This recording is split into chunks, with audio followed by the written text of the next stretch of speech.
కొత్తగా ఫ్లాట్ కొనుక్కొని వచ్చింది మీరేనా? అవునండి. ఇక్కడ మెయింటెనెన్స్ అంతా నేనే చూస్తాను. రేపు మీటింగ్ ఉంది, రండి. మీటింగా? దేనికి? కాంపౌండ్ లో ఉన్న గేట్లు తీసేసి గోడలు కట్టించాలి, గోడలు ఉన్న చోట్ల గేట్లు పెట్టించాలి. మొత్తం 4 లక్షలు అవుతుంది. మీ వాటా కింద 40,000 ఇవ్వాలి. 40,000? వాస్తు సమస్య. సార్ ఇంగ్లీష్ పేపర్ వేస్తాను సార్. వద్దా, నాకు ఇంగ్లీష్ రాదు. ఒక నెల రోజులు వేయించుకోండి సార్. నెలలో నేర్చుకున్నా ఇంగ్లీష్ నేర్చుకోవడం అవ్వదు. అప్పుడు తెలుగు పేపర్ చదివితే ఇంగ్లీష్ పేపర్లో ఉంది అర్థమవుతుంది సార్. అసలు నిన్ను వాచ్మెన్ పైకిందు రానిచ్చాడు? ఈ వాచ్మెన్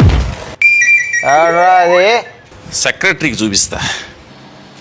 చూశాను, మనం ఇచ్చే జీతానికి అంతకన్నా సిన్సియర్గా పనిచేసేవాడు దొరకడు. సరే, మీ ఇంటికి ఎవరిని రానివద్దని నేను చెప్తాలే. పట్టణంలోని బంకుల్లో పెట్రోల్, డీజిల్ కోసం వాహనదారులు అవస్థలు పడుతున్నారు.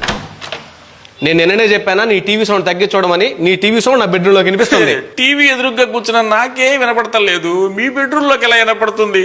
పోనీ ఓ పని చేయనా, మీ బెడ్రూమ్ లోకి వచ్చి విన్నా? కామెడీ లేపి టీవీ సౌండ్ తగ్గించు, లేదంటే న్యూసెన్స్ కేసు పెడతా. ఆ నీళ్ళేంటి, ఆ రొచ్చేంటి? ఎవరైనా జారి పడితే ఎవరిది రెస్పాన్సిబిలిటీ? ఇంకోసారి నువ్వు ఇక్కడ బండి కడగడం చూశాను, ఈ విషయం సెక్రటరీకి చెప్పి నీ సంగతి తేలుస్తాను. నేను నీలా ఫ్లాట్ కొనుక్కున్నావాడిగా, ఎందుకు ప్రతిదీ ఇంత పర్సనల్ గా తీసుకుంటారు? నా కారు కడుగుతుంటే నా ఎదురు ఫ్లాట్ ఈ విధంగానే ఆపాడు, అందుకే నిన్ను ఆపాను అంతే.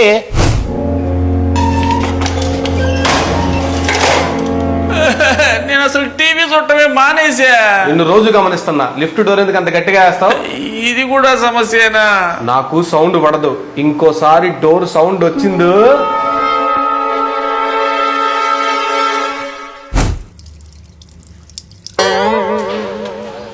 ఆగు, నీ ఏసీలో నుంచి వచ్చే వాటర్ నా ఏసీ మీద పడుతున్నాయి. నాకు నీళ్ళంటే పడదు, తెలుసుగా.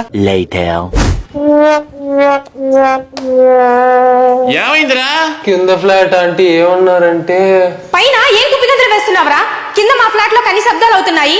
ఇంకొకసారి సౌండ్ వినిపిస్తే పైకి వచ్చి నీ కాళ్ళు వెరకొడతాను.